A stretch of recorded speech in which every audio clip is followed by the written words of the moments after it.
Hello and welcome to another video. So today we're taking a look at a PortalCraft deck. It seems to do reasonably well on ladder at the moment, at least from my current testing. It seems to have an okay matchup against most things, especially since Dragon seems to be on the downward spiral as far as the majority of the matchups go. Of course, you will still go up against a few Dragons. It's probably going to be the majority of your matchups, but it's a lot less frequent now because most people are running counter decks. Things like Sword are popping up a lot, along with other decks like Blood and, of course, Rune, which Rune was already quite popular, but now is popping up even more. So this deck does handle itself reasonably well, but mostly relies on the Omen of Destruction, lethal, or the potential to go for some big kind of mechanization play. That'll of course then give you some decent artifacts to use like Radiance. So we're going to get right into this and check it out. And for game 1 we are actually up against Rune. Like I said, it's still a pretty common matchup. Rune and Dragon are still the two top decks currently, so that's not a huge surprise. And throwing all those away should be pretty okay for us. We've got a pretty decent starting hand. Meta production into Synthetic Being is actually okay, as it is a pretty nice way to kick things off.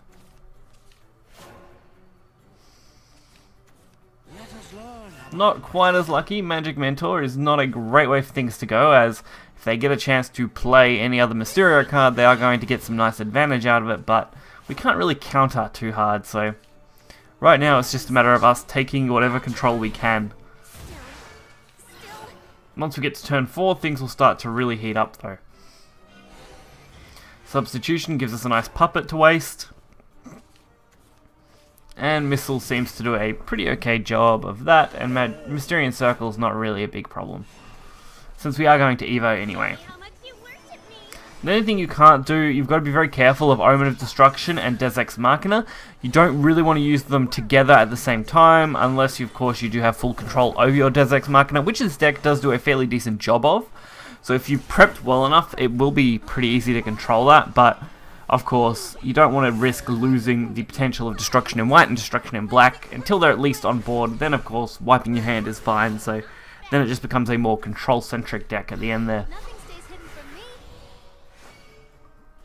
I also quite like Angel of the Iron Steed. It's quite a fun card. It seems to do a pretty nice job. Grey Dragoness and a Seraphic Blade. Both going to clean these up well. We're probably going to go next turn with something pretty straightforward. I mean, we've got a pretty nice Excel effect going on there. Might even get a chance to actually use Destruction, so that could be a lot of fun. Especially if we combo these Analyzings and a Puppet together.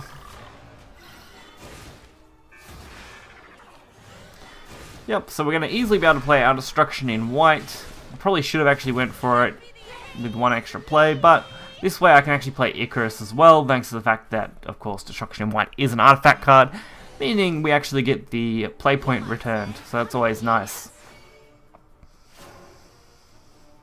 Our Destruction in Black, while not playable next turn, we should be able to get it playable by turn 8.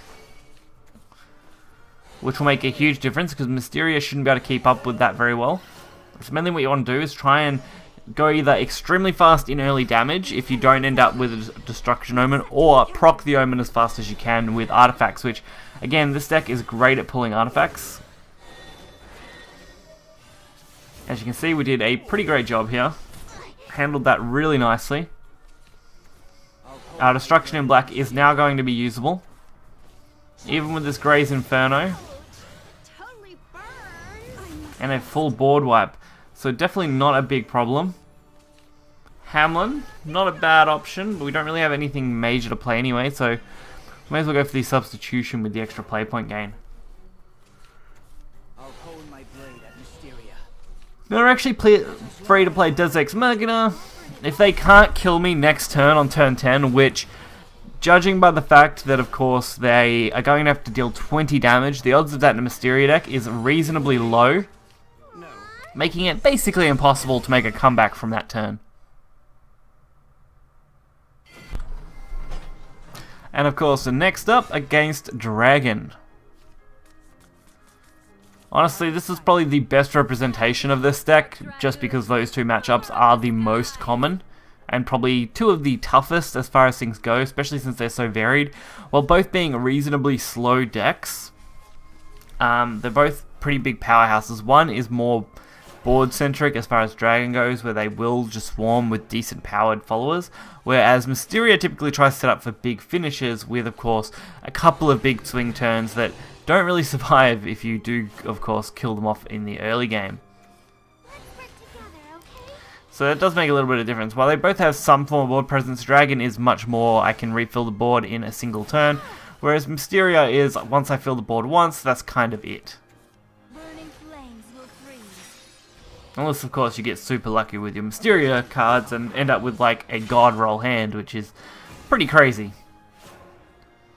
So, of course, this actually isn't too bad. We can't use Omen yet. We will set up our deck, though, with a reasonable stock of artifacts. I would have loved to have used Alterplane Onslaught, but I'd rather use that when we actually have Resonance active, as I do feel like that's going to be a much bigger advantage in that situation. Now, I kind of have to play Omen of Destruction as well. So this isn't going to be a perfect turn, but it's the only way I can get things kind of started here. I find Omen of Destruction, yeah, between both matchups tends to be the best to go, but again, going for an aggressive game also isn't a bad option.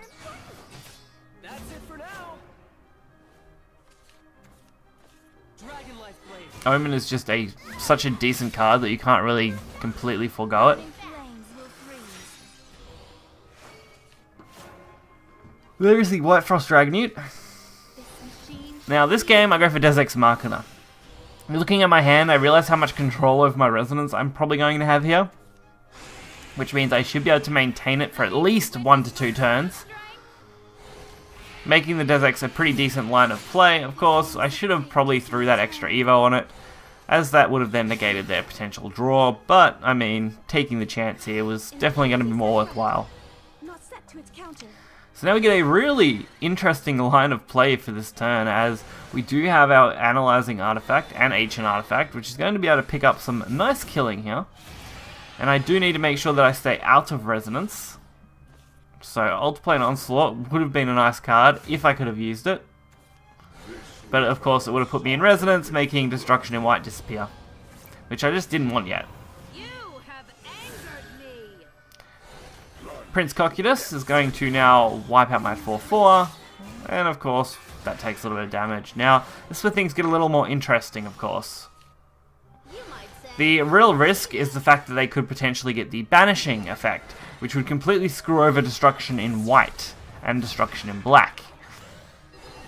I also need a little bit of luck with these draws for everything to go smoothly, although I wasn't too worried as we had plenty of artifact draw. And now we can kind of kick things off again, playing even more cards, since Destruction in Black is going to be usable next turn. Omen of Disdain, that one's a little more interesting. I mean, we don't see any big plays, even though they did play the Prince.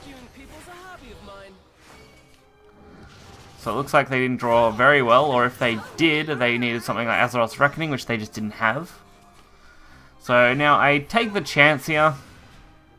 I mean, I didn't have many other options. I probably could have flooded with Radiance, but that didn't seem as good. So if they have Azeroth's Reckoning, I do just straight out lose the game here. But it was a risk I was willing to take. Scorpion of Greed, not really a big issue. It's going to deal a lot of damage, but that's about it. And now every turn we pretty much are going to be wiping the board. Unfortunately, I missed out slightly. The double Radiant, while being a good play, doesn't actually give me any other options. I would have liked to have at least got probably another card that could have been used more effectively.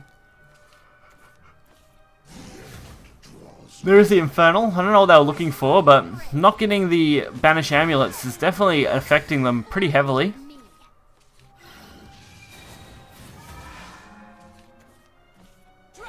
So it was definitely a little bit of luck for this match, for sure.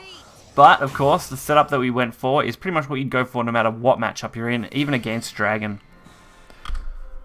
So that Dragonplayer definitely had a pretty nice hand and setup as far as things went. They had a pretty ideal line of plays up until those final couple of draws that just didn't work out for them. So definitely got a little lucky in the final moments, but overall played that matchup fairly well and it really worked nicely. So of course Angel of the Iron Steed, probably one of my favorite cards as far as it goes, just because it is such a decent stat line follower with putting in a couple of really decent artifacts. Like not being random between 4 is really nice. And then of course, Alterplane Onslaught is actually a lot of fun. That card tends to do a fairly nice job, as it is just basically a cheaper Hakarabe, and of course it does banish a follower, which is really good. So when you can't use Hakarabe, Alterplane Onslaught is actually really nice, but it's also nice to have the Hakarabe, just for the body itself, sorry. So really quite decent deck. Seems to be doing okay at the moment for a Portal deck as far as it goes, because Portal of course isn't top tier at the moment, but it's definitely holding its own, which is nice to see. So if you guys did enjoy this video, hit the like button and subscribe. You'll find the deck list in the description below. Until next time, see ya.